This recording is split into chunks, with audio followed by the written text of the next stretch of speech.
É com grande satisfação que eu abro aqui essa celebração em homenagem aos 30 anos que nós estamos sem a presença física de Lina Bobardi, do seu falecimento.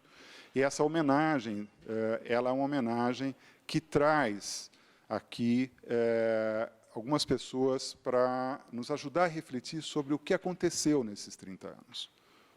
O que aconteceu nesses 30 anos em termos de reconhecimento do seu trabalho, novas interpretações, ela se tornar uma arquiteta, talvez um dos arquitetos, como ela preferiria que eu falasse, né, mais reconhecidos no mundo hoje contemporâneo. O que aconteceu? O que aconteceu com Lina? Trazemos, então, a professora Ruth Verdesign, da Universidade Presbiteriana Mackenzie, que é parceira, essa universidade, hoje, na promoção deste evento, e trazemos, né, alguns dos seus colaboradores dos últimos anos, nosso colega Marcelo Ferraz, o Vitor Nosek, deve chegar mais um deles, que é o Marcelo Suzuki, em algum momento, né, e toda a equipe do Instituto Bard, que é o instituto que foi criado em 1990 pelo Bard e por ela, né, e que é o que permite que a gente possa tocar adiante esse legado. Né. Foi um instituto iniciado em 1990 e que seguiu, né, ali tivemos o Marcelo Ferraz como diretor, né, que deu o impulso dos primeiros praticamente 10 anos desse instituto. Depois tivemos aqui outros conselheiros que ajudaram nesse trabalho, outros diretores, outros presidentes. Né? Enfim, temos esse momento aqui para refletir sobre esse período todo. Eu queria agradecer a presença de todos, em especial do Alberto, que é o nosso vice-presidente, que representa a presidência aqui, dos demais conselheiros, associados, os convidados que atenderam a nossa chamada, especialmente os colegas do CAL, né? Temos aqui o Walter Caldana representando a presidente do CAL Brasil, a professora Nádia Somek, né? A Leda Rosa, também do CAL São Paulo, que vem aqui nos prestigiar, e que permite, espero que seja um primeiro passo para uma colaboração que já se iniciou, na verdade, com a produção de um livro, 2 livros, né, em editais anteriores, com a Romano Guerra, estamos aqui, a Silvana Romano e a Abílio Guerra, né, da editora que fez esse trabalho. Enfim, acho que é um momento aqui de reunir essas pessoas. Eu não vou ficar nominando todo mundo, mas é bastante agradável essa presença. Ruth, muito obrigado você ter aceito esse convite, esse desafio, né, e peço que você faça a sua conferência. Depois a gente vem conversar com você, tá bom? Bom, boa tarde. Em primeiro lugar, eu queria agradecer ao Renato, ao Instituto Lina Bobardi, pelo convite. Eu fiquei muito honrada e muito preocupada, porque é uma responsabilidade, né? E passei alguns dias um pouco angustiada, pensando o que falar, na ideia de que eu não sei quem é a Lina Bobardi, eu não sei o que dizer sobre Lina Bobardi, e depois eu resolvi trabalhar em cima dessa sensação de insuficiência que me passava pela cabeça, né? Vocês vão me desculpar, eu vou ler, vou tentar fazer uma leitura mais ou menos teatral, dramática, mas eu prefiro ler para não me perder muito. Então, o título é Não sei quem é Lina Bobardi. Recentemente foram publicadas 2 biografias sobre a vida e a obra da arquiteta italiana, naturalizada brasileira, Lina Bobardi, uma do colega Zé Euler Lima e outra do colega Francesco Perrota Bosch. Ambas com cerca de 500 páginas, amplamente referenciadas em pesquisas e em documentos, como atestam as dezenas de páginas de notas que complementam os textos. Mas, se você perguntar aos autores se eles sabem quem é ou quem foi Lina Bobardi, eles provavelmente irão dizer que, apesar de tanto estudo e dedicação para conhecer melhor a arquiteta e a sua obra, ainda assim, eles jamais saberão responder essa pergunta de maneira cabal e definitiva. Cada ser humano é um mistério para si mesmo e para as demais pessoas. A cada dia aprendemos um pouco mais sobre nós mesmas e todos os dias nos relacionamos com diversos seres humanos sem sabermos plenamente quem são. O cotidiano se basta com o entendimento mais ou menos superficial dessas personagens, ou das personas, palavra que vem do grego, passou ao latim, as línguas modernas, e, como vocês sabem, quer dizer máscara. A fantasia com a qual nos disfarçamos para atuarmos nos palcos da vida. Uma atriz, quando está encenando, não está mentindo, mas encarnando suas várias personagens. Assim também nós interpretamos nossos personagens, estejamos em público ou em privado. Nossa vida é um palco iluminado, onde estamos sempre vestidas de dourado, calçando nosso chão com estrelas, como dizia a letra da canção de Silvio Caldas e Oreste Barbosa.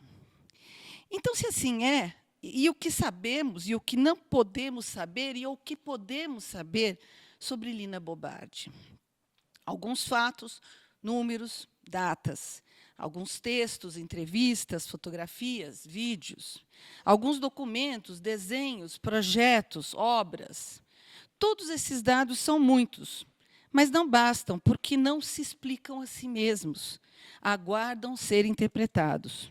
Ou, no dizer da arquiteta e crítica historiadora argentina Marina Weissman, embora os objetos, aspas, né? Embora os objetos da reflexão venham da realidade, a problemática que comportam não se revela neles de modo direto e evidente. É a reflexão que poderá descobrir ou revelar problemas e questões subjacentes à realidade factual. Ou seja, não basta saber os dados e fatos, é preciso interrogá-los com nossas questões, nossas inquietudes, nossas dúvidas. Muitas dessas informações que dispomos sobre Lina Bobardi não são feitas de pedra e cal, podem ser imateriais, flutuantes, restos de ouvires dizeres, de causos, de contos, de vivências. Ainda que sejam saborosas e enriqueçam o folclore sobre a personagem, quando consideradas de maneira acadêmica, eu sou uma pesquisadora acadêmica, universitária, então é o meu ponto de vista, não é o único possível, né? Mas é como eu vejo um pouco as coisas. Né? Para serem consideradas de maneira acadêmica, precisam sempre de alguma pesquisa, para serem devidamente corroboradas e confirmadas como factuais. Quem conta um conto, aumenta um ponto. Lina também alimentou muitos mitos pessoais e ajudou direta e indiretamente na edificação da sua versão biográfica própria e autoral, mixando realidades e desejos. Como, de resto, fazemos todos nós, todos os dias, e principalmente os personagens públicos. Cada vez que nos aproximamos de Lina Bobardi e queremos conhecê-la, vamos também ampliar essa nuvem de precisões e de imprecisões que escondem, que iluminam o seu sol, sua lua, suas estrelas. Sabemos que Lina foi uma grande arquiteta. A figura do grande arquiteto derivado do grande artista da tradição narrativa vasariana, se consolida como uma espécie de metanarrativa que constitui um corpus formal e uma forma escrita, no dizer do historiador norte-americano Hayden White. A vida de um grande arquiteto é quase sempre traçada como se houvesse sido triunfal, sendo contada à maneira de um relato coerente, bem ordenado, em geral de tonalidade agiográfica. E isso acontece porque nós, seres humanos, finitos, limitados, exigimos que os nossos personagens se representem o que de melhor há, que sejam maiores do que a vida. Para chegar a essa transcendência, fazemos com que se encaixem em algum modelo ou arquétipo. O herói, o desbravador, o incompreendido, o revolucionário. Citando uma colega argentina, outra colega argentina, Amy Rigotti, no livro dela sobre a biografia e os grandes arquitetos, aspas, exigimos de uma biografia que seja coerente. E a vida nunca é. Sentimos a necessidade de preencher vazios e criar continuidades, correndo o risco de, finalmente, esses relatos se tornarem ficções, fecha aspas. O fato de os grandes arquitetos terem sido quase sempre e exclusivamente homens, nos deixa a todas, mulheres e homens, com um vazio de representação. A ausência, ou mais provavelmente a invisibilização do feminino, pode nos induzir a mimetizar nos relatos sobre as grandes mulheres os valores costumeiramente embebidos nos relatos biográficos másculos, que, de novo, no dizer de Rigotti, se associam com aspectos que vêm sendo historicamente considerados masculinos: a genialidade, a maestria, a autoridade, a individualidade. Fecha aspas, da citação da Rigotti, transportando-nos um tanto literalmente para as histórias das vidas das mulheres arquitetas. E se, afinal, esses modelos não se encaixarem, dá-se um jeitinho, nem que seja para isso necessário desbastar, eliminar, acrescentar alguma coisinha para fazer valer aquele molde.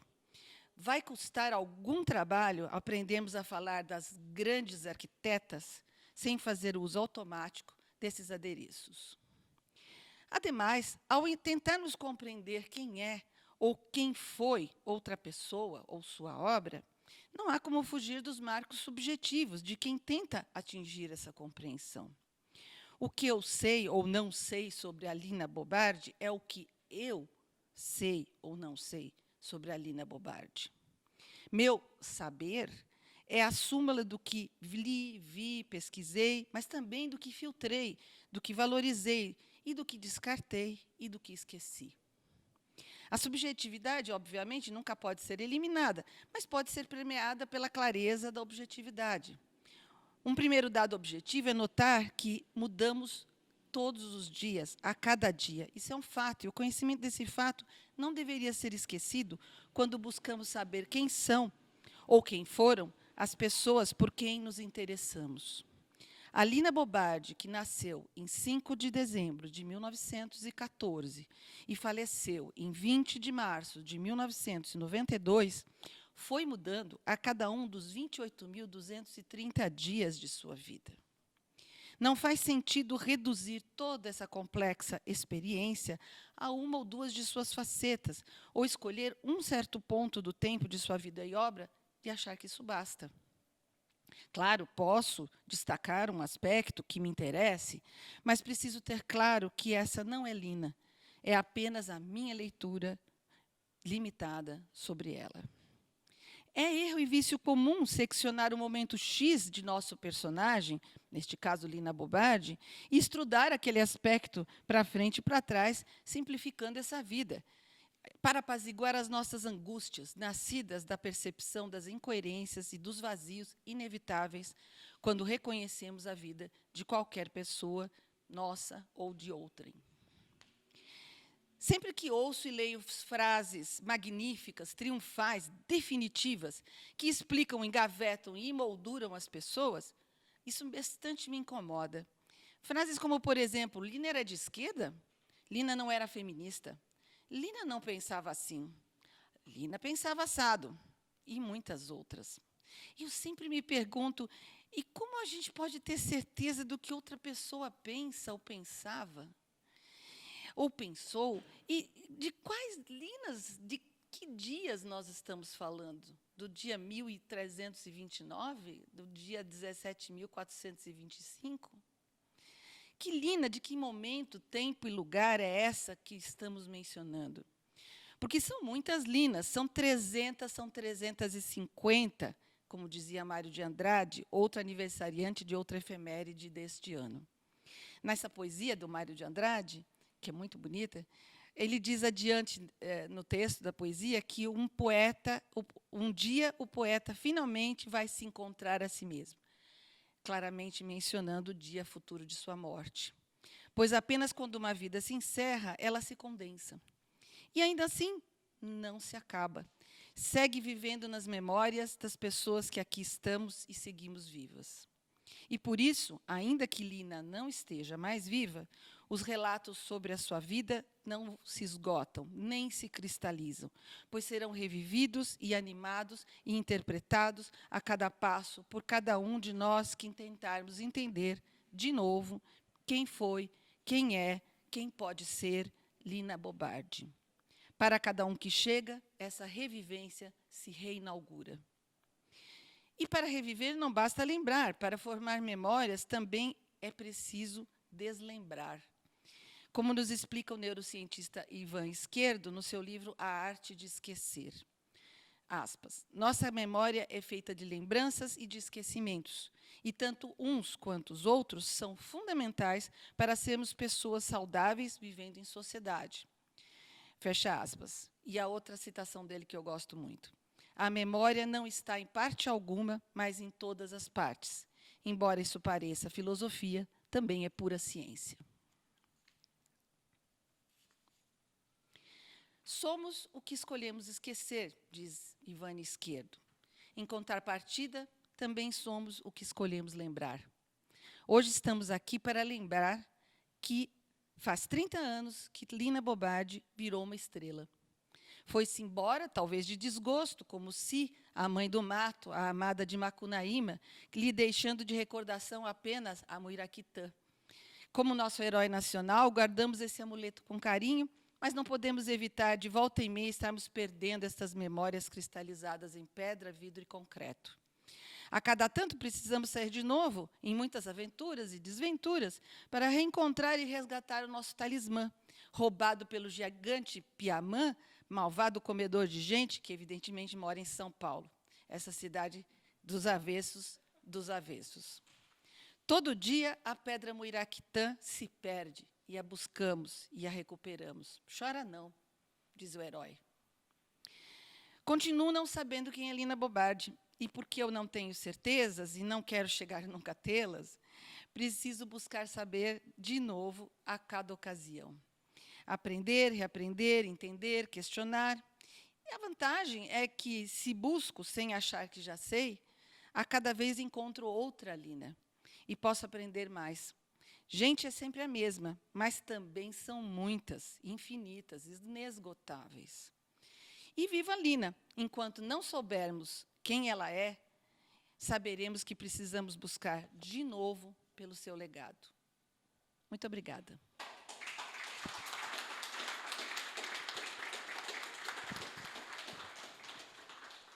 Renato. Bem, muito obrigado, Ruth, que satisfação ouvir essa conversa. Eu queria chamar Marcelo. Muito bom ter você de volta nessa casa. Vitor Nosek, vamos bater um papinho aqui.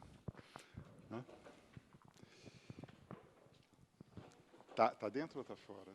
Opa. Tá, ok. Bem, vamos pela ordem, Marcelo, por favor. Eu inventei agora, claro. Você, Vitor, vamos jogando aqui um pouquinho. Vamos. Bom, eu venho aqui para ouvir a Ruth. Gostei muito, já não é a primeira vez. Aliás, é a segunda vez que eu ouço a Ruth falando sobre a Lina, especificamente, preparadamente. Uma vez em Nova York, ela fez uma palestra intrigante, dizendo quem tem medo de Lina Bobardi, era o título dela.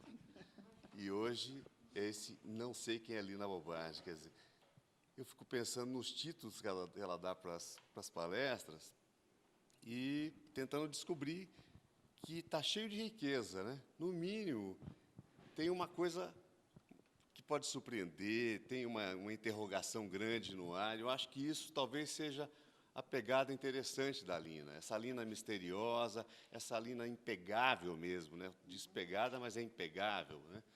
Um pouco difícil.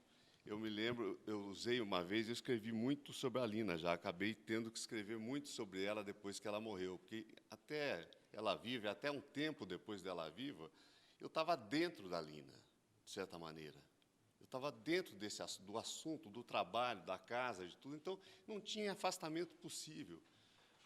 E, com o tempo, eu fui sendo obrigado, tanto que as pessoas me perguntam, me pedem para escrever, me pedem para entrevista, a pensar um pouco na Lina, e começo a descobrir essas coisas. E, numa dos artigos, eu usei uma frase do professor Agostinho da Silva, que dizia assim, não sou ortodoxo nem heterodoxo, sou do paradoxo. Falei, essa serve para a Lina bastante. Essa serve, né? Então, eu terminei o artigo com essa citação do professor Agostinho. Mas acho que, no fundo, isso que a Ruth coloca, que é uma coisa muito bonita, essa procura, vamos continuar procurando. Quem sabe daqui a 10 anos, daqui a 5 anos, vamos de novo nos encontrar para redescobrir coisas. Mostra essa Lina que procurou a vida inteira ser livre. E essa coisa, que aparecia uma balela, aparecia aquela frase repetida que o Oscar tinha muitas, a Lina tinha muitas, né? Sempre procurei ser livre frente ao mundo, frente às coisas, frente às pessoas.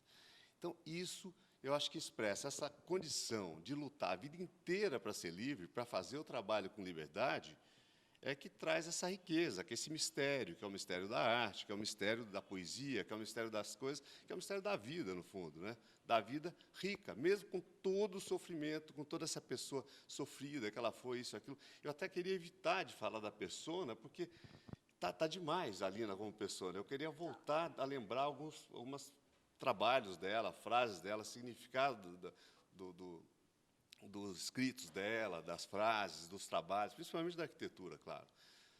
Mas acho legal isso. Esse é um comentário a essa coisa que você coloca como esse mistério, que é um pouco um mistério muito vivo, muito feito de concreto, quase, né?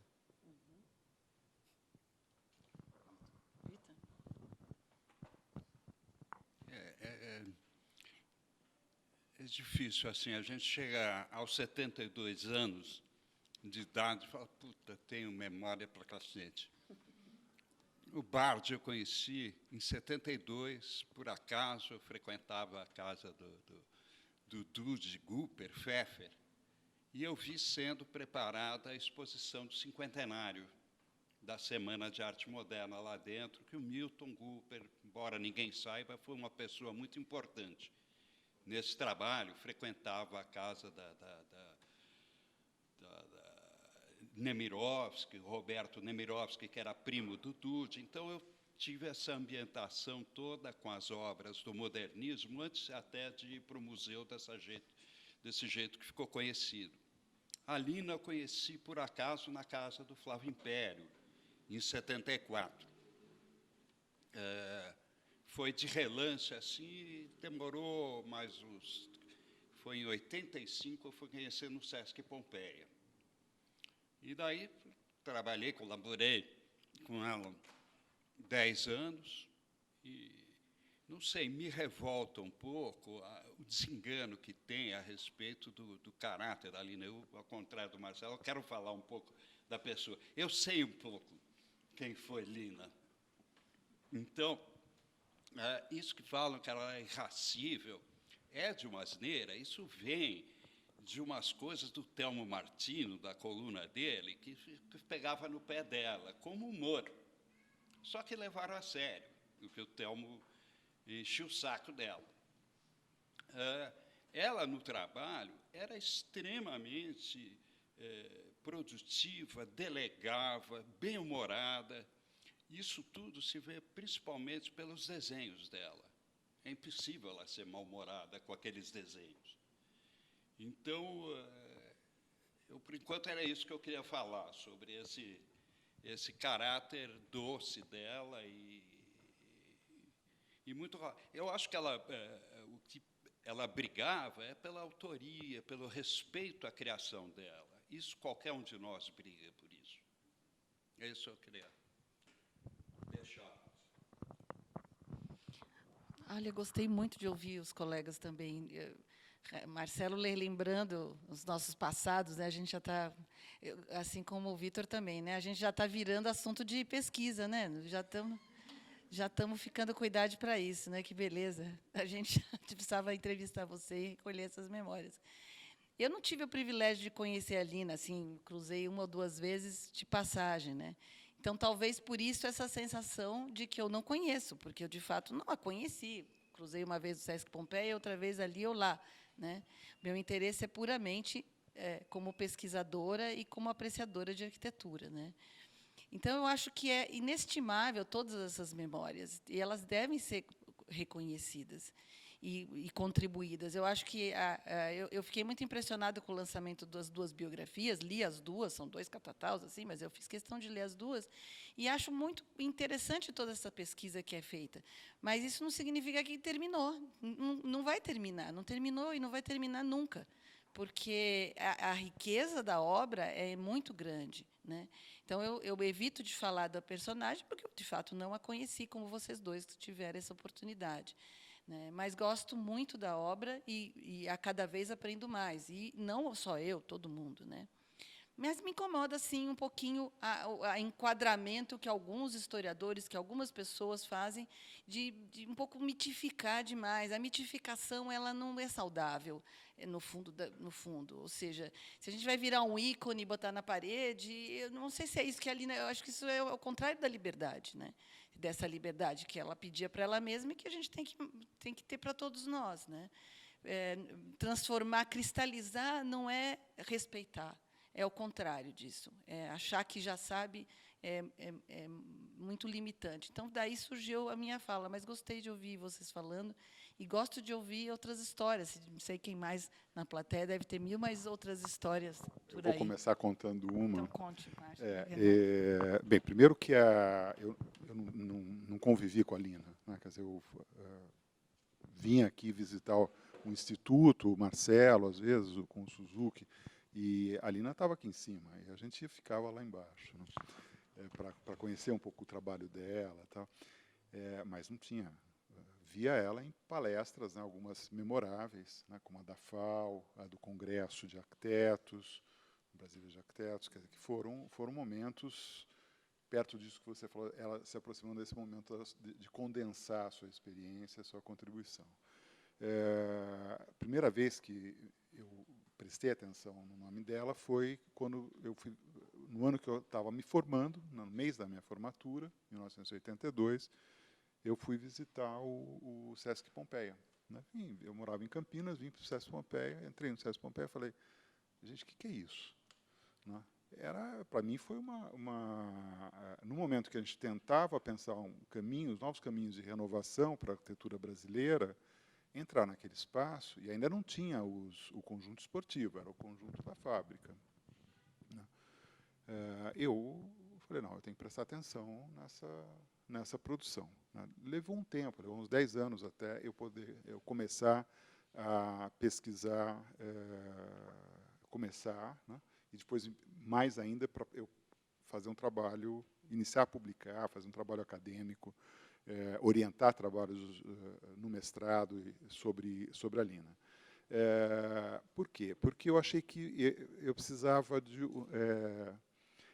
encontrar um caminho para chegar, né? Esse caminho levou uns 15 anos, mais ou menos, para eu começar a chegar. Comecei a chegar pela expografia, a partir de pensar a origem. Estava estudando a expografia italiana, naquele momento, moderna, e surge o MASP, sob nova direção, retirando os cavalhetes de vidro, né, da Pinacoteca.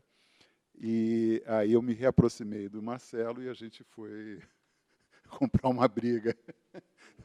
Uma dessas, acho que a primeira juntos, e foi muito... perdemos naquele momento, mas acho que marcamos ali, né, vamos dizer, uma virada, né, nesse entendimento, porque se falava que aquela expografia era um erro, né?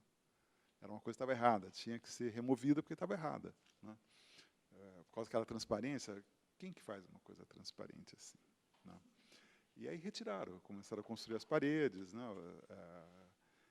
colocar exatamente o museu que ela não queria dentro, né, daquele museu que ela, com o Pietro Maria Bardi, que obviamente é coautor dessa expografia, né, pensou junto essa expografia, tem experiência de pensar o museu, e ali a gente foi entendendo, né, o significado dessas coisas.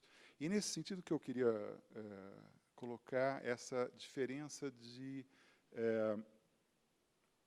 vamos dizer, de abordagens, até pelas nossas especificidades, não vou dizer o lugar da fala, mas da nossa formação e tipo de atuação. Tanto Ruth, como eu, como a Abílio, que está aqui, Richard também, quer dizer, somos historiadores de arquitetura, temos uma formação de historiadores. Então, nossa aproximação com a pessoa, né, com a trajetória da pessoa, ela tem que ser cautelosa, né?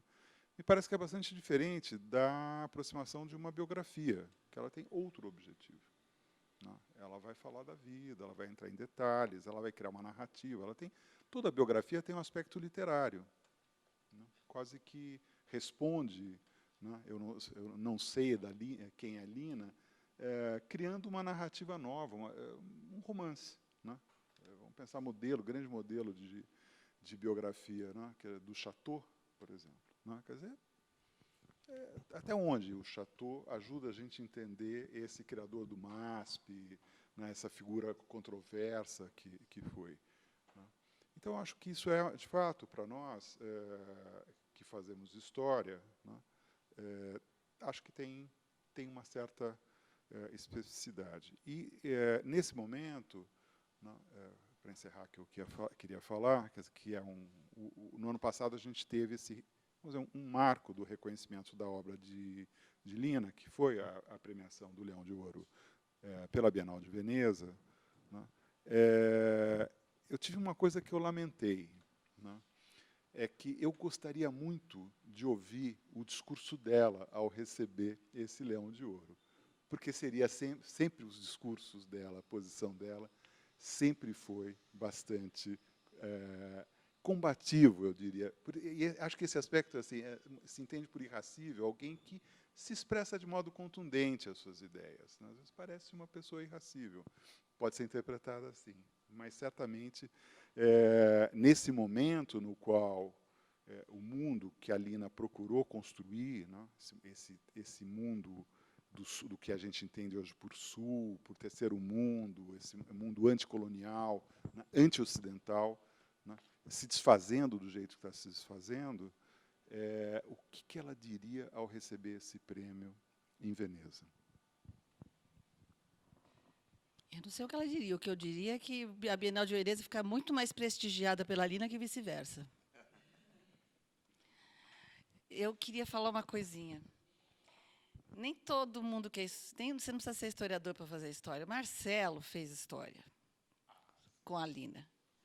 Porque Marcelo foi meu calor, a gente estudou junto na faculdade, e é a geração nossa, Marcelo, e você é uma das figuras, com outras também, como o Vitor, como André Weiner, como Marcelo Suzuki, como vários outros, é a nossa geração que pôs em valor também a Lina, porque a gente escutava dos nossos professores barbaridades. Quem é aquela mulher? Não, mas como? Ela não tem nada importante. Não, e o MASP, no meio da Paulista, não é importante? A gente ouvia essas coisas. Então, só para lembrar as novas gerações, de assim, quem destruiu a expografia do MASP foram arquitetos da geração anterior, que não tinham esse respeito que nós ganhamos a ter, não porque ela era mais velha do que nós, mas porque a gente via a imensa qualidade dessas obras. A gente olhava e se espantava como é que não está todo mundo falando disso. Então, queria aproveitar a homenagem para a Lina para também falar que Marcelo foi, junto com muitos outros, fez história. Mesmo não sendo historiador, fez história, porque começou a valorizar, fez a exposição que correu o mundo. Sem essa exposição que correu o mundo, poderia ter havido essa valorização da Lina de outras maneiras, mas foi essa, efetivamente, a que valorizou. Então, acho que também é uma homenagem a você. Eu só queria completar uma coisa, Marcelo. Não apoiado. E não só ao fazer levar a Lina adiante, mas a arquitetura brasileira. Quer dizer, a coleção de publicações sobre a arquitetura brasileira feita aqui nesse instituto nos anos 90, né, mudou o padrão das publicações de arquitetura no Brasil, que até então eram publicações muito pobres em termos de ilustração, informação, iconografia. Né? Então, a dupla que está aqui, tá bom, pode não ter o título de historiador, mas trouxe para nós, né, a possibilidade de pensar novas formas de publicar arquitetura, que estava tendo no exterior, mas que a gente não conseguia ver as obras da nossa própria arquitetura. Então, Vila Nova Artigas, Afonso Eduardo Ride, são Lelé, né? Quer dizer, nós fomos poder ver pela primeira vez o conjunto da obra nessas publicações, que a gente não conhecia de uma maneira tão clara como aquela. Então, eu acho que é bom, nesse momento que a gente está refletindo sobre os 30 anos, e pensar o que essa experiência, dos que estão aqui presentes e também dos que não estão, o que ela pode nos servir, para nós que somos responsáveis por essa instituição, né, pensar o seu presente e o seu futuro, os seus próximos passos, porque nós estamos num momento crítico no país e essa instituição tem alguma coisa a dizer? Bom, eu acho que eu, na verdade, fui pego no entusiasmo. Isso era o trabalho com a Lina, era o entusiasmo. É uma palavra também que parece boba, mas era entusiasmo. E eu acho que contagiei, ajudei eu, Suzuki, André, a contagiar nossos colegas, com certeza. A Ruth fez uma edição sobre a Lina maravilhosa na Projeto, talvez a primeira respeitosa sobre a Lina, assim, uma coisa grande, né, de fundo, refletindo sobre a Lina, porque era isso, a Lina não existia, nossos professores não reconheciam a Lina. De repente estava acontecendo uma coisa incrível, e como é que eles não reconheciam? Eu estava vivendo essa coisa, que era o Sesc Pompeia. Nossos colegas passavam por lá. Falaram, não é possível. Mas é que aquilo não parecia muito a arquitetura que a gente estava aprendendo na escola, que tinha que ter um terreno limpo, botar lá o edifício. Ali tinha uma coisa, prédio antigo, industrial. Onde está o trabalho do arquiteto? Parece que não está, ou está muito lá nas quadras, está exagerado. Tá. Então, era, de novo, essa impegável Lina. E isso quer dizer, isso é que é o bom da história, é quando você tem que pensar, tem que, né, sofrer com o que você vê e com o que você experimenta. Então, nesse entusiasmo, é que, quando a Lina morreu, a gente fez o livro. Foi uma loucura fazer aquele livrão em menos de um ano. Um documentário, um livro e uma exposição grande, né, que rodou o mundo.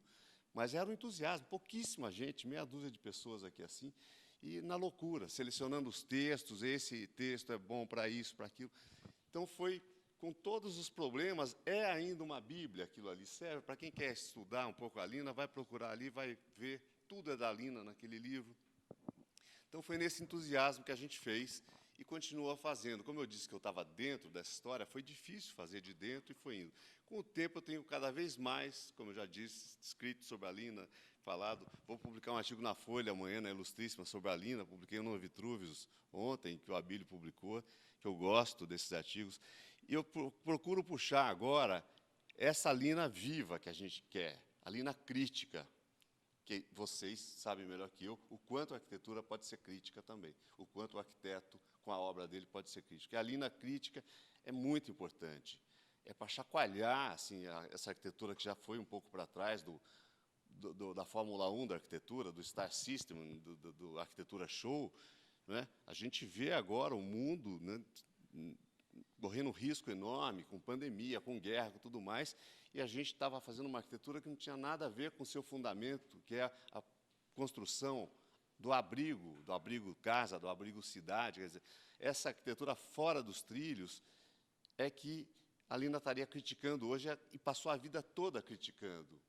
E colocar no trilho não significa colocar numa linha só, significa colocar ela num fundamento, e o fundamento da arquitetura é esse, a construção do abrigo. Então, a Lina, que interessa bastante para mim hoje, é essa que pode levar, que eu posso ir na obra dela, por exemplo, no Sesc Pompeia, e dizer uma coisa que eu descobri muito tempo depois dela morrer, há poucos anos atrás, uma frase dela que ela dizia assim, no Sesc Pompeia ela encontrou a convivência coletiva individual. Ou seja, as pessoas podiam ser solitárias no meio dos outros. O que é isso? Né? Solitária no meio dos outros. Solitária no sentido de dignificar a solidão, a solidão necessária para qualquer pessoa. É importante a solidão na vida das pessoas.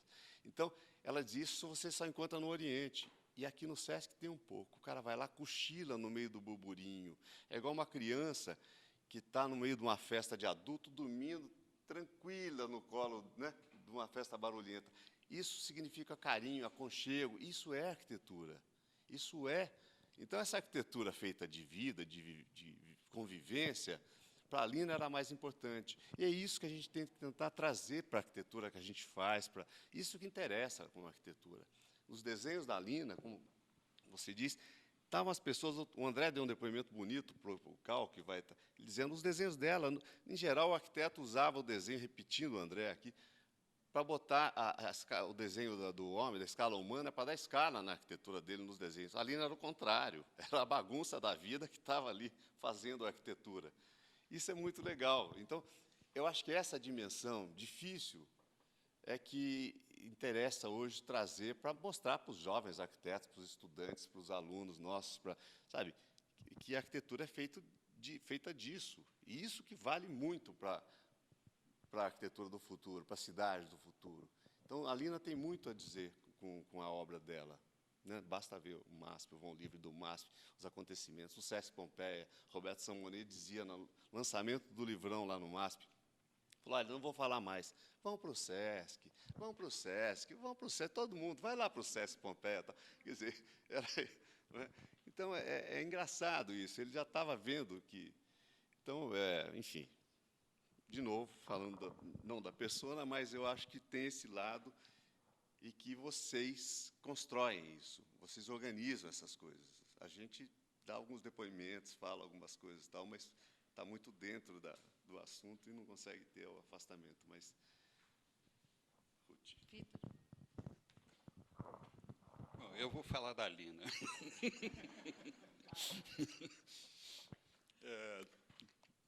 O pouco que eu conheci dela.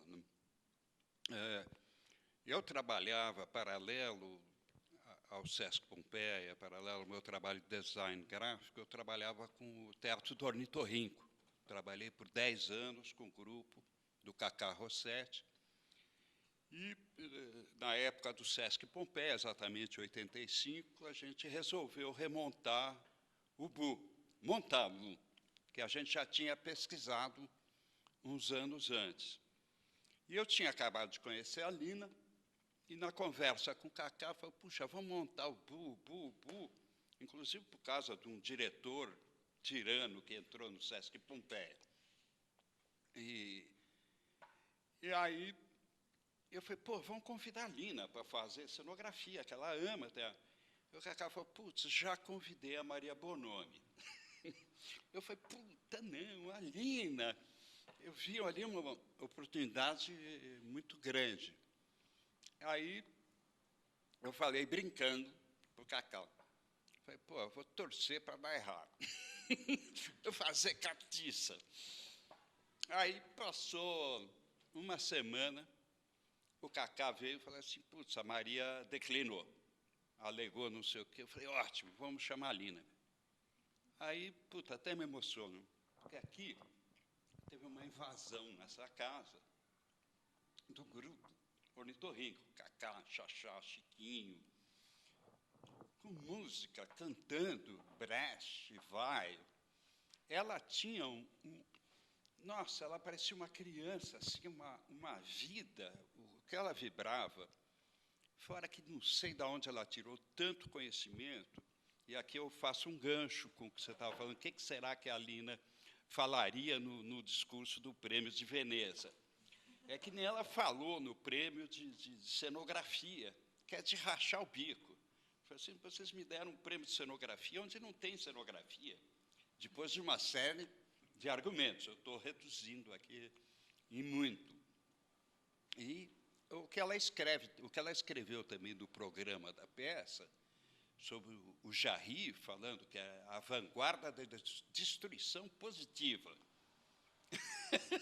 Ela tem uma capacidade, pior que está corretíssimo. Ela fala, os ismos todos se acabaram, não deu em nada. Agora, a vanguarda da destruição positiva do Jarry está aí ainda é válida.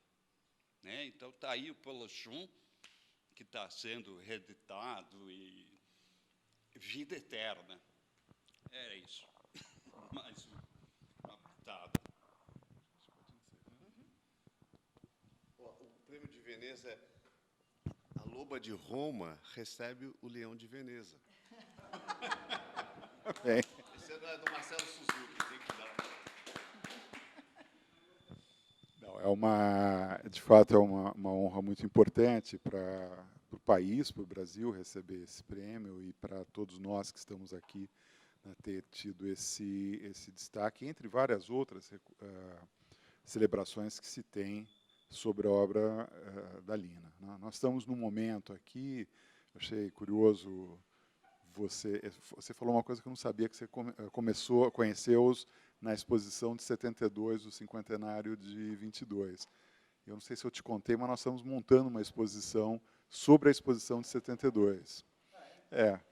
Espero que seja, que a gente consiga abri-la até o final de abril. Uma peça minha exposta. Nós vamos conversar sobre isso, né, Ana, Eugênia, que estamos trabalhando nisso. Bem, eu abro ao público, se alguém tiver alguma questão para colocar, vem aqui para frente, eu levo o microfone sem fio.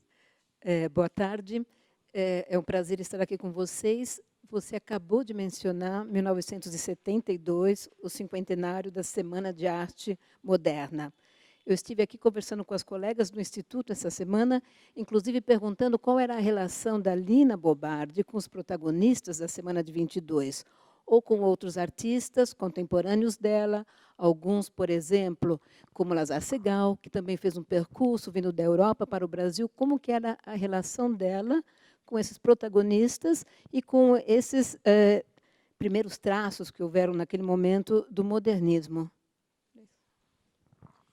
Bem, o certo para responder isso seria a Ana e a Eugênia. Vocês gostariam de vir aqui à frente para... Ana? Ou Eugênia?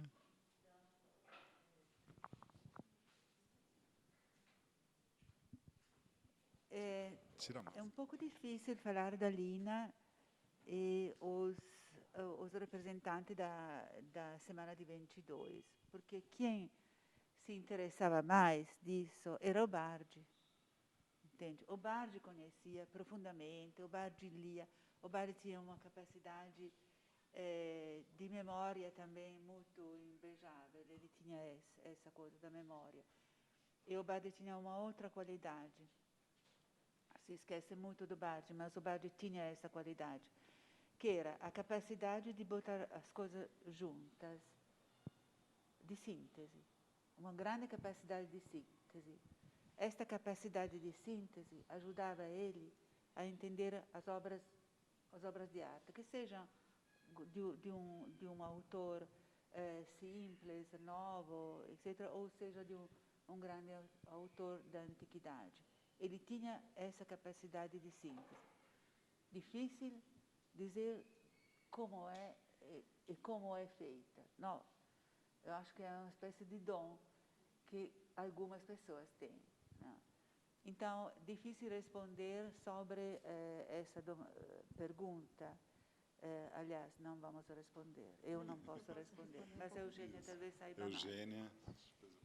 Bem, por acaso, por conta da exposição, que eu entrei no MASP, e o primeiro trecho, o Bardi escrevia à mão e levava para o museu.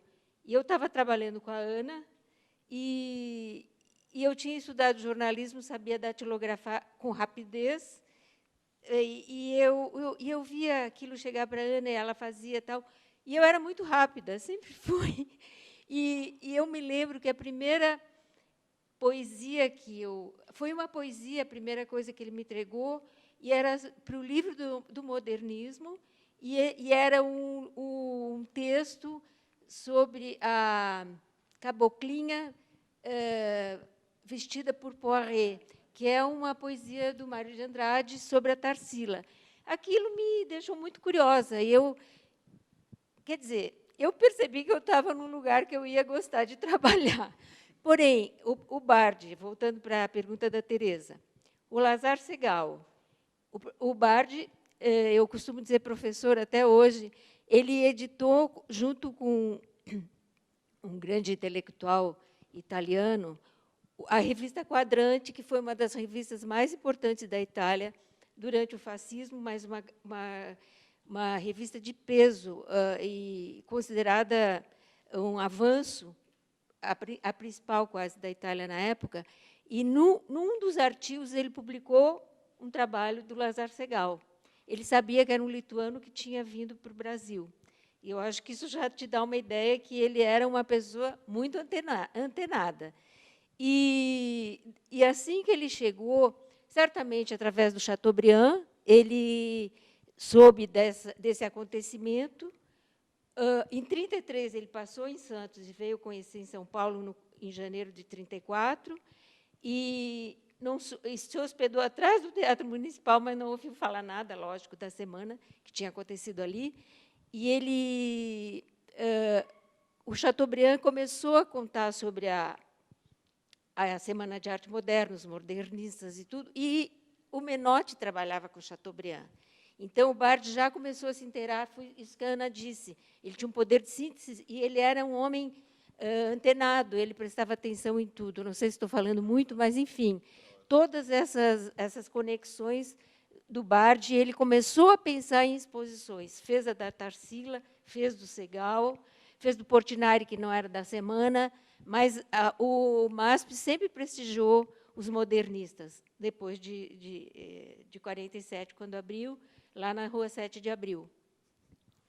Ótimo. Deixa eu falar sobre a Lina e os modernistas, então. Porque eu fiquei, nos últimos 15 anos de vida, eu passei junto da Lina praticamente todos os dias. E ela não entrava nesse mundo, nesse campo das artes plásticas, ela dizia, esse é um mundo de Pietro. Ela dizia, não me interessa, não me interessam as artes plásticas. Falou isso na aula da FAO e foi uma vaia enorme quando ela falou, criticou as artes plásticas. Ela falou, isso para mim não faz parte do mundo contemporâneo. O mundo contemporâneo, isso para mim é uma coisa restrita a um quarteirão, um quadrilátero. Ela era exagerada, ela fazia essas críticas muito violentas, agressivas. E então ela punha nessa gaveta assim, não, isso não me interessa, a coisa desse mundo.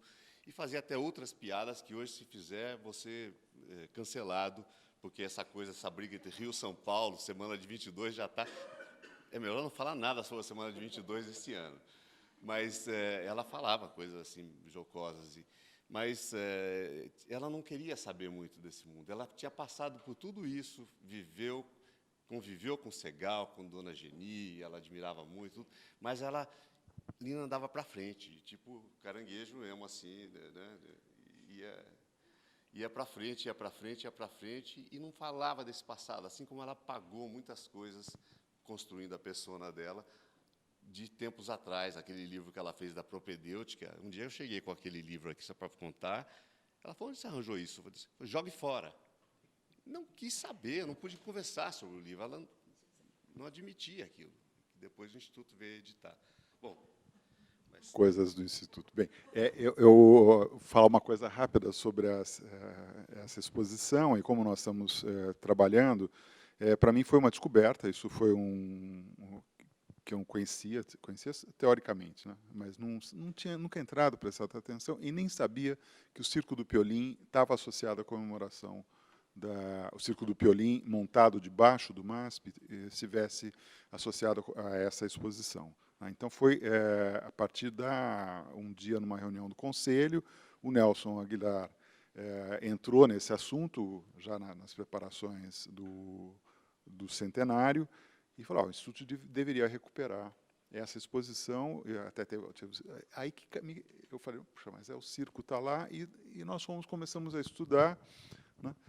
E para mim hoje fica muito claro assim que o circo é a Lina nessa exposição, né? E a exposição em cima é uma exposição do Barthes, né? A exposição dentro do museu é uma exposição organizada pelo Barthes, juntando as coisas e criando a ambiência dentro de uma estratégia muito própria que ele de ver, né? E principalmente de pensar, quer dizer, esse modernismo em processo, a semana sendo um momento, um instante de um processo de modernização das artes, junto com a modernização social, produtiva. Então, assim, só para concluir aqui, né, o cartaz, que é um cartaz fantástico, né, que é a capa do catálogo, com as pinturas, os closes de rostos, né, de pinturas, né, essa seleção, quer dizer, você tem de artistas do final do século XIX até artistas, pinturas dos anos 50. Né? Quer dizer, por quê? Aí o cara expõe a Tarsila, o outro fala assim, mas a Tarsila não estava lá na semana de 22. Não estava, mas ela é essencial para entender esse processo. Né? Então, acho que o Barthes ele constrói esse processo, e o circo, né, é o papel que o Piolín teve para os modernistas, né, como figura, e ele reproduz, esse é um texto que eu não conhecia, ali no catálogo, né, um trecho do Menotti, da Opícia, falando sobre o Piolín, né, o Piolín como sendo o artista moderno, autêntico, não esse artista né, que faz todo rebuscado, né, porque o artista moderno é um artista que se sujeita à vaia, ali, no picadeiro, na frente das pessoas. As pessoas riem, aplaudem ou vaiam, ali, na hora, né? Então, esse é o homem moderno, né? Esse é o artista moderno, o ator moderno, né? E aí eles reconstroem e pegam o Piolín já às vésperas, né, de morrer, ele morreu no ano seguinte, a velhinha vai lá e faz o seu espetáculo. Então, e a Lina constrói esse circo ali, não é o circo original, né, porque o Piolín, inclusive, dá uma entrevista de que o circo é bem menor, é uma reprodução.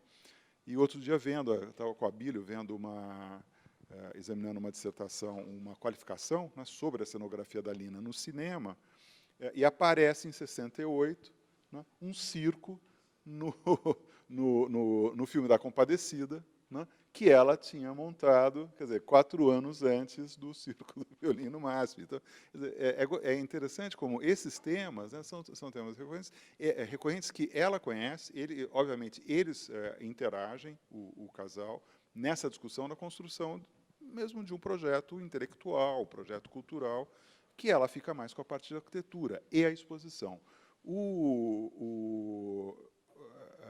Assim, agora, a maneira como eles, né, se aproximaram de modo intelectual da produção brasileira, né, é só ir na biblioteca.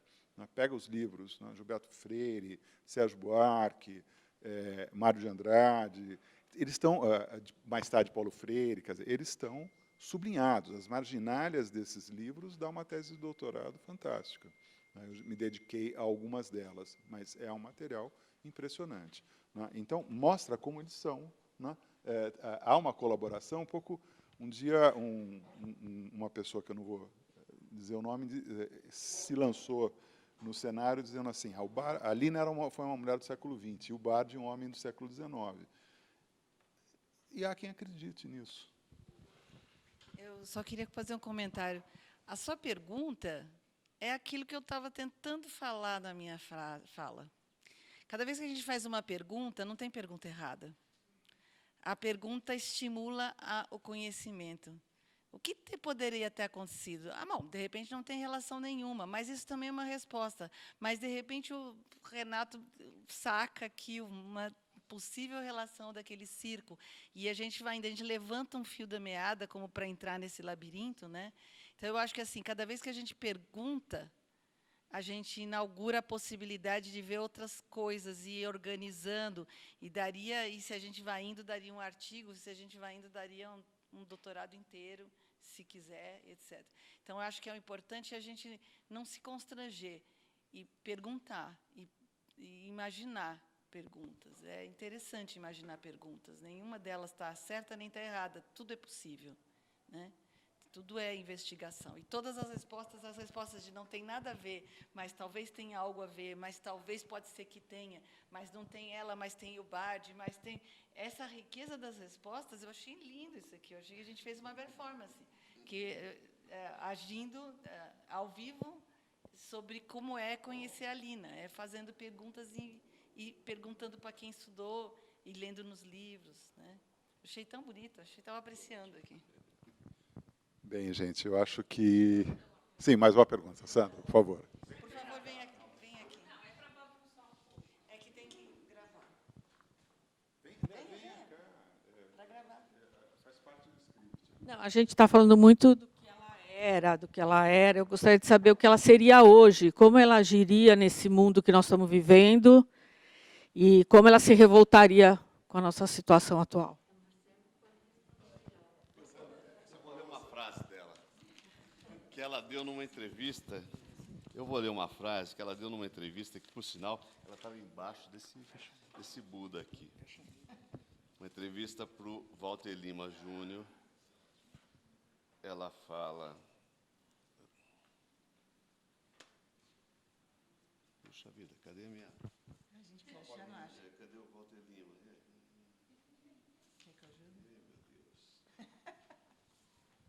Ela diz: uma nova arquitetura deveria ser ligada ao problema do homem criador dos seus próprios espaços. Uma arquitetura de conteúdos puros, conteúdos que criassem as próprias formas. Uma arquitetura na qual os homens livres criassem os próprios espaços. Esse tipo de arquitetura requer uma humildade absoluta da figura do arquiteto. Uma omissão do arquiteto como criador de formas de vida, como artista, e a criação de um arquiteto novo, um novo homem ligado a problemas técnicos, a problemas sociais, a problemas políticos, que abandone completamente a enorme herança, mesmo a do movimento moderno, que acarreta umas amarras enormes, e são as amarras que produzem a atual crise da arquitetura ocidental. Eu digo ocidental porque o Brasil está tomando parte de uma crise geral da arquitetura, que não é somente brasileira, que é uma crise de formalismo, de pequenos problemas, de involuções individuais que nada tem a ver com os problemas do homem real. Resposta da Lina. Eu acho que com essa resposta a gente pode encerrar. Ah, Paula, Ana Paula quer fazer uma pergunta. Vem cá, Paula. Desculpa.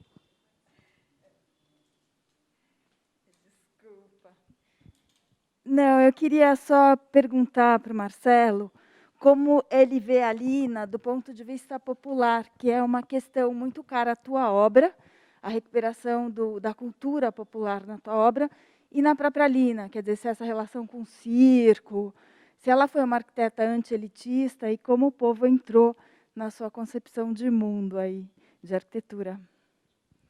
Olha, eu acho difícil e até perigoso. Eu não gostaria de associar essa coisa com a arquitetura popular, com a cultura popular, apesar de saber que é, porque isso é muito fácil de ser taxado, é muito fácil de ser colocado numa gaveta. Eu acho que a Lina pagou algum preço por isso, pela própria crítica. Ah, a Lina era ligada às coisas populares. Põe ali naquele canto. Não é isso. Ela via como um todo, como uma coisa só. Seja a arte do artista de galeria, ou esse ou aquele, da música. Eu falo dessa coisa da arte, da obra de arte total, Gesamtkunstwerk. Né? Essa coisa, a Lina é herdeira dessa vanguarda do século XIX, em que tentava fazer com que tudo fosse uma unidade, uma coisa só. E quando colocam essa fase, a fase da Lina na Bahia, da coisa popular, eu já vi gente dizendo que o Sesc Pompeia tem muito a ver com a cultura popular. Eu não vejo nada de arquitetura, de cultura popular no Sesc enquanto arquitetura. Eu vejo ali a arquitetura fabril, vejo a arquitetura moderna, herança daqui, mas vejo uma arquitetura como outra. Então, no fundo, é que ela não separava. E eu acho que a gente tenta não separar, tenta dizer que tudo vem junto. Não é? Não tem essa coisa do popular, do erudito, ou do esse, ou daquele, alta cultura, baixa cultura. E o mundo contemporâneo nos obriga a pensar assim, cada vez mais, né? Pelas comunicações, pela televisão. Então, eu acho que estava tudo num caldeirão só. E deve ficar num caldeirão só. Então, essa coisa que muitas vezes também, no meu trabalho, já que agora já tem bastante tempo, a gente é tratado com... Às vezes, faz muito trabalho cultural, muito projeto na área da cultura, disso, daquilo, na cultura popular. Não, eu estou fazendo lá no Bodocó, em Pernambuco, um centro cultural desse tamanhozinho, como a Lina, quando fez a igreja de Uberlândia, dizendo, a igrejinha lá em Uberlândia, assim, mas tratava com o mesmo respeito, com o mesmo approach, encarava da mesma forma essa questão. Era sempre... E isso também para fugir da questão do regionalismo, né? que era uma coisa onde sempre uma gaveta fácil de colocar quem a gente não conseguia, o crítico não conseguia enquadrar direito, bota ali naquela gaveta, regionalismo. Ora, não existe, se a arquitetura é feita para o mesmo homem, para os mesmos problemas humanos, as mesmas questões humanas, que vão do corpo até a complexidade mental, ela é feita para um homem, ela é universal, não é regional, nem local. Ela é local sempre, mas ela é universal. Os problemas são universais. Se a arquitetura for encarada dessa maneira, eu acho que a coisa popular está dentro de tudo. É um comentário importante, isso, porque respondendo a primeira das questões, que eu acho que por aí né, que a gente se aproxima, a Lina e o Pietro, sempre juntos, nesse caso, com o Mário de Andrade. Né, quer dizer, a importância de Mário de Andrade, do pensamento de Mário de Andrade, da sua ação no patrimônio, das suas pesquisas, as missões, as pesquisas etnográficas, a partir do centro da Secretaria de Cultura, do Departamento de Cultura, né, de São Paulo, tudo isso eles conhecem. Né, conhecem a partir do Saia, né, o Saia está na biblioteca, o Luiz Saia, essa documentação está na biblioteca, está na primeira número da revista Habitat. Então, a maneira como eles se aproximam da cultura, da produção popular, ela não é uma maneira que distinga. Né, então, está lá, você está numa página sobre ex-votos do Nordeste, né, no qual, inclusive, se compara com a arte na Itália, de ex-votos na Europa, e vira a página, você tem o Le Corbusier. Né, quer dizer, sabe? Quer dizer, não tem problema. Acho que, nesse sentido, assim, é moderno e popular, não é moderno ou popular, não é moderno ou popular contra moderno. É uma produção de arte, de cultura, de arquitetura, quer dizer, é um projeto. Né?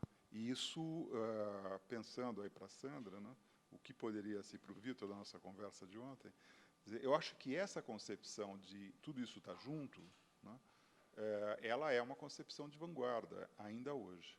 Né, para um Brasil que já teve isso, perdeu, né, e poderia reencontrar e a gente ajudar, como Instituto. Gente, eu queria agradecer muito a todos, em nome do Instituto. Acho que essa noite aqui, tarde, já quase noite, está sendo muito agradável. Agradeço quem nos acompanhou pelo Instagram, né, quem vai nos acompanhar pelo YouTube, pelos nossos sites.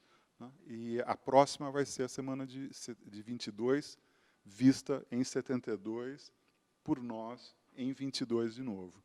Né? Então, todos convidados.